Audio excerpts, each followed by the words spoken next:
Hi kindergarten. So today we're going to be talking about characteristics of animals in literature. And what literature means is stories. Now, Dr. Hedricks does a great job with you guys to tell you that there's two types of stories in the world. Nonfiction, where it tells you real life information, just like my book here, that tells you real life information about red pandas.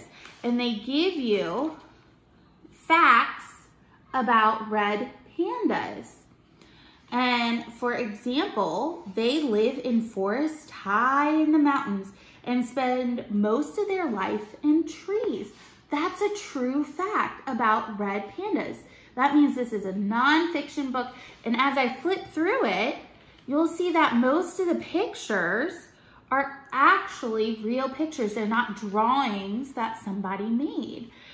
They have some fun kids stuff for you guys to do. And then they have these cool animal facts cards. So this is a nonfiction book, but we're not really gonna pay attention to our nonfiction today. I wanna talk about fiction. So I'm gonna read to you a book that is completely fiction, because sometimes animal characteristics in books aren't really how the animals are in real life. So today I'm going to read Underwear. Underwear is by Jen Harney.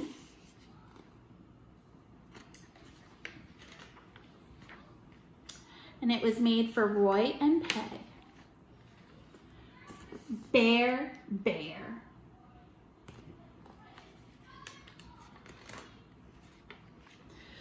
Stop right there. You should be wearing underwear. Underwear? Underwear. Under there. Underwear. Over there. Over where? On the chair? Up the stairs. Right there, on the chair, there's a pair of underwear.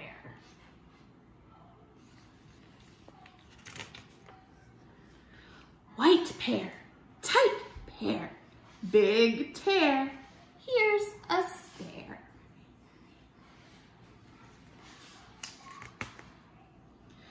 Where to wear this underwear? Down here, up there, over there.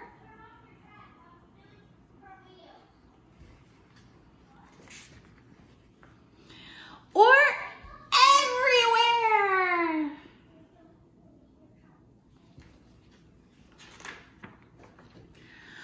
Underwear makes awesome hair.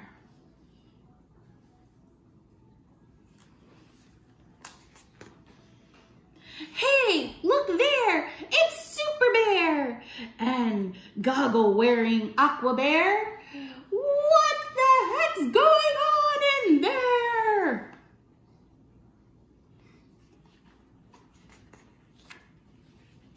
Uh-oh, no time to spare. Quick, I gotta hide somewhere. Lights go out. I'll dive in there.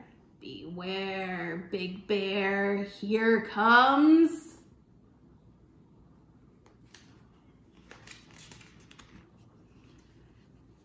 A scare! Ah! No fair. Go and grab a dry new pair.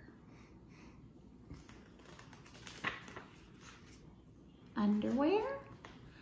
Don't make me glare.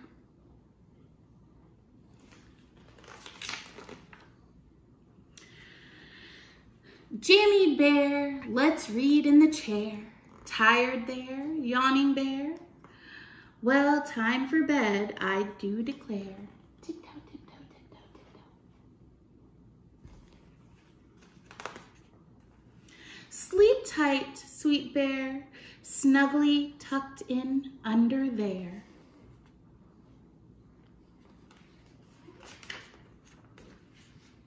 Underwear. So we know this book about underwear is fiction because bears don't really wear underwear.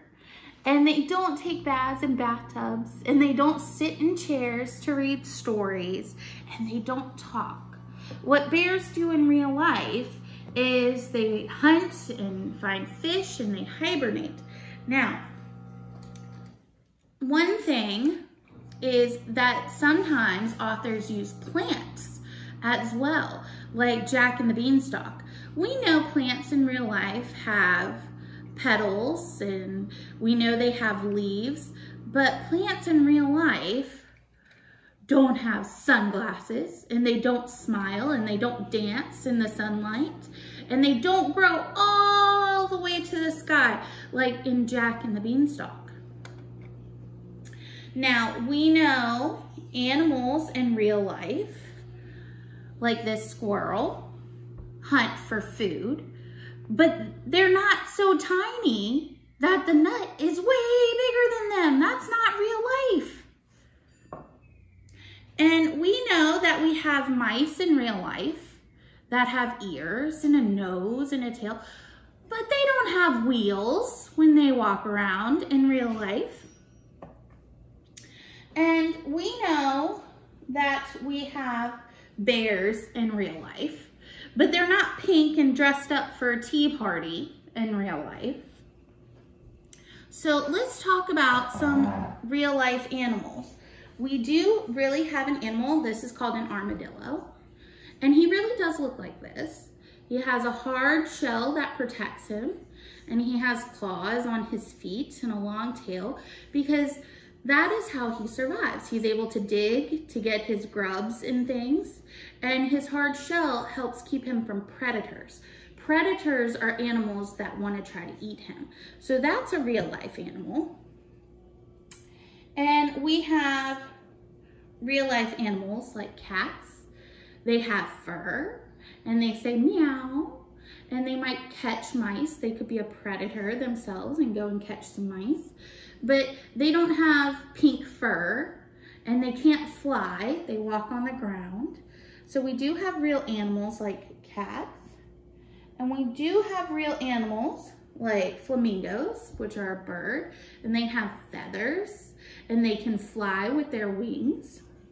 And we do have real animals like dogs that have fur and they bark and they run around all day.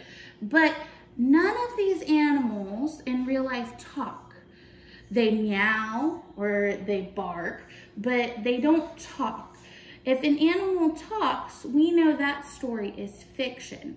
Now, my last story is Curious George Discovers the Ocean. And I like this story because it mixes fiction and nonfiction.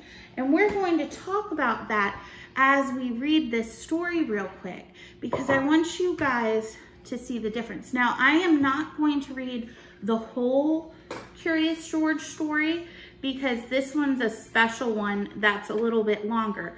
But I do want you to see the difference between the fiction and the nonfiction. So your local library probably has this. I know the one in Bartow did. But it's Curious George Discovers, and this discovery is the ocean.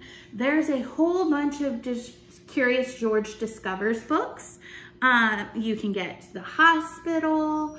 I believe you can get a construction one, but we're gonna talk about the ocean. So this is Curious George Discovers. And George was a good little monkey and always very curious. Do you want to hear about the time George discovered the ocean? It's hard to believe, but the story starts in the sky.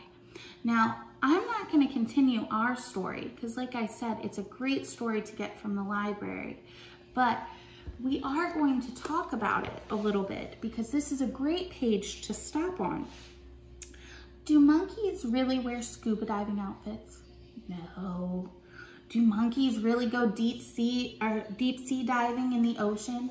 No. Are monkeys very, very curious about ocean life? No, not generally. So this is fiction. George up here. He has literature characteristics of wanting to talk and discover things that monkeys in real life don't really do. But our picture down here is nonfiction. It's a real picture of coral and some fish that you can find in the ocean. So this book does a good job of kind of blending the literature characteristics of a fun little monkey by still telling you fun facts.